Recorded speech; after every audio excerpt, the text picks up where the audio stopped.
para mas maintindihan natin kung ano bang ginagampanan ng papel ng COMELEC dito sa nangyaring People's Initiative. Umiiwas ang Commission on Elections o COMELEC sa pagkomento sa posibleng paglabag kung isang kongresista ang nasa likod ng kontrobersyal na People's Initiative. Samantala, umabot na sa 900 na lugar ang nakapagsumite na mga lagda sa poll body. Narito ang balita ni Margot Gonzales. Kulang-kulang 700 lugar na sa iba't ibang munisipalidad at lungsod sa Pilipinas ang nakapagsumite ng kopya ng pirma para sa kontrobersyal na People's Initiative. Pero itong si Rosalie, na isa sa mga pumirma, hindi raw naintindihan kung ano ang nakalagay sa kanyang pinirmahan. At ang lagay, lahat sila sa pamilya nagkapirma na. Kasi yung nagpapirma sa amin, hindi masyadong pinaliwanag. Basta sabi daw yung mag-aayos daw ng lista sa COMELEC, matatanggal daw yung ganun-ganun. Tapos pumirma na lang kaming lahat ng botante sa bahay. Sinabi naman ni COMELEC Chief Attorney George Garcia, wala pang silbi ang mga natanggap nilang signatures dahil wala pa namang formal na petisyon para sa PI. Sa kabila nito, giit ng COMELEC Chief, dapat naintindihan ng mga signatory ang petisyon. Kasi po at this point, hindi naman natin alam kung namumulekta lang sila ng signatures.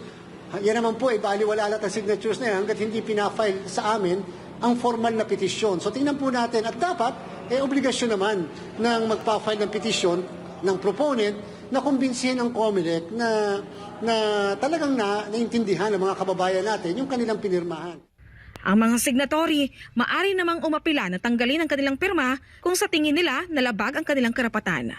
Matatandaan namang inilutang ni Senator Amy Marcos na nagkaroon ng bayaran sa mga kongresista para sa pagsusulong ng PI. Pero ang Kamara itinanggi ang aligasyon, bagay na binara naman ng presidential sister. Alam naman natin lahat. Naku, hindi naman nagkulang ang video sa expose. Katutak na ang video, katutak ang retrato, katutak ang testigo. Lahat nagsasabi. Tinext tayong lahat ng Office of the Speaker. Nag-aalok ng 20 million. Ang liwa-liwanag. Dapat yung mga nagpa-follow up, Office of the Speaker na naman nagpa-follow up, pass your paper by January 12. Anong sekreto doon? Anong walang kinalaman yung Speaker? Ang COMELEC hihintayin muna ang formal na petisyon para sa People's Initiative bago magkomento kung may issue sa proponent o nagtutulak nito. May ilang nagsasabi na hindi dapat nakikialam sa People's Initiative ang mga mababatas dahil isa itong paglabag at dahil sa issue ng bayaran.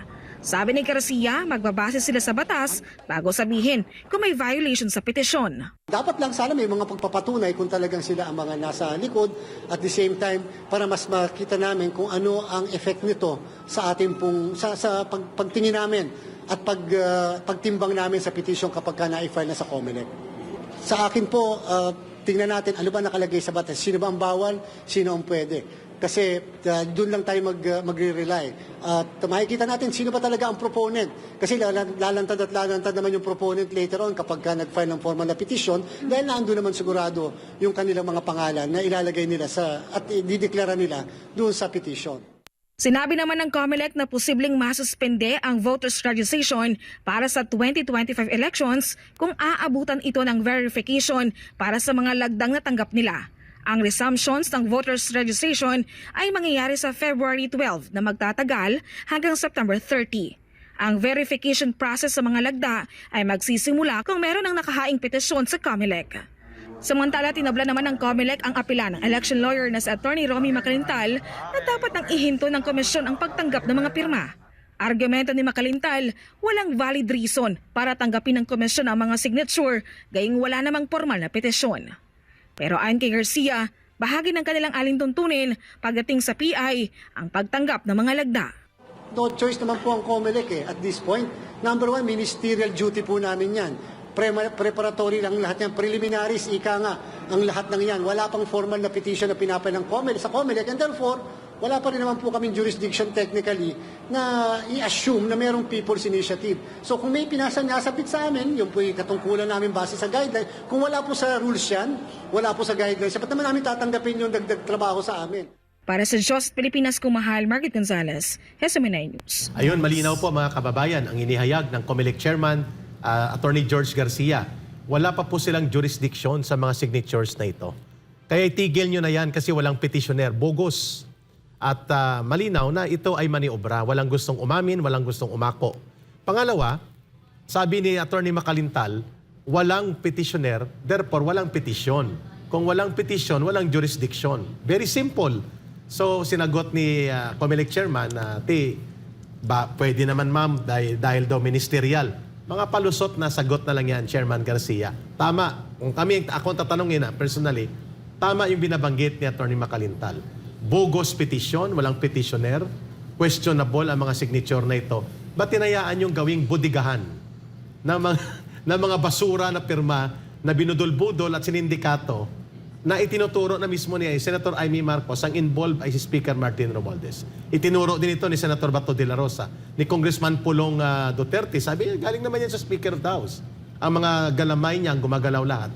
So, wag na po tayo magbulahan. 3 bagay kaagad ang gusto nating ma-establish. The signatures are dubious, scandalously anomalous. Therefore, wala po itong legal basis to be entertained ng COMELEC. Walang umaamin at umaako na petitioner, therefore, bogus at isang multo na klase ng mga dokumento ito. Number 3, walang basis of legal action ang COMELEC na dapat gawin sapagkat ito ay hindi nakaayon sa proseso ng procedure na dapat may petitioner, may petition, at dapat may legal jurisdiction ang COMELEC. It appears na walang legal jurisdiction. Kaya itigil nyo na yan at I agree with our partner ni Brother Franco na si Ma'am Lorraine. Sinabi na lang Presidente Bongbong Marcos Jr. noong January 9 at inulit noong January 11 as revealed by Senator Mig Subiri, the Senate President, ayaw ng Pangulong Bongbong Marcos Jr. ang PI or People's Initiative na nagwawatak-watak at naghahati sa mga taong bayan. Ma'am Lorraine and Brother Franco. For me, no, what will guard the Republic of the Philippines from unprincipled, highly ambitious, delusional even, people who are really have no love for country, diba? So sino who will guard our country from that? And I look to, I'm very grateful that there's the COMELEC chair, no, George Garcia, that he's there. Of course, siguro he's being polite lang to the speaker because everybody, lahat tayo dito, at yung mga nanay natin at yung mga aso natin, alam na si Speaker Martin Romualdez is behind the People's Initiative at nag-uumusok ang kanyang ambisyon. No, kitang-kita naman. I mean, hindi lang smoke signal, di ba? Kitang-kita, it's a flame. It's a flame, Speaker. I can see it.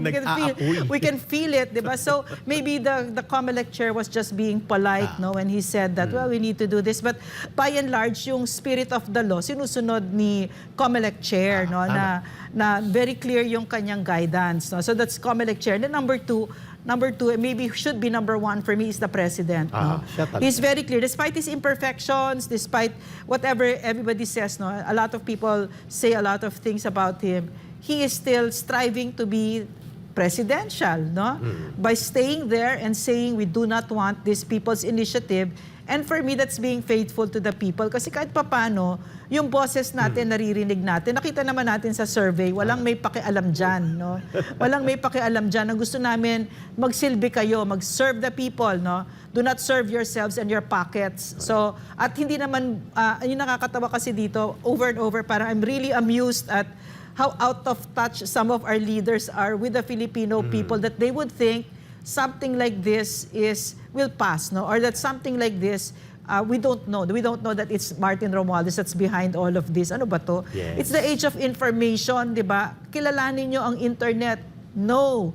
And educate yourselves about the nature of the beast. Otherwise, it's so insulting to be told stuff like this that it's not Martin Romualdez behind. So anyway, so that's my point, no? That we're very grateful that we have a president who made it very clear. So if Martin Romualdez continues, no, with this, despite what the president says, there's only 2 things.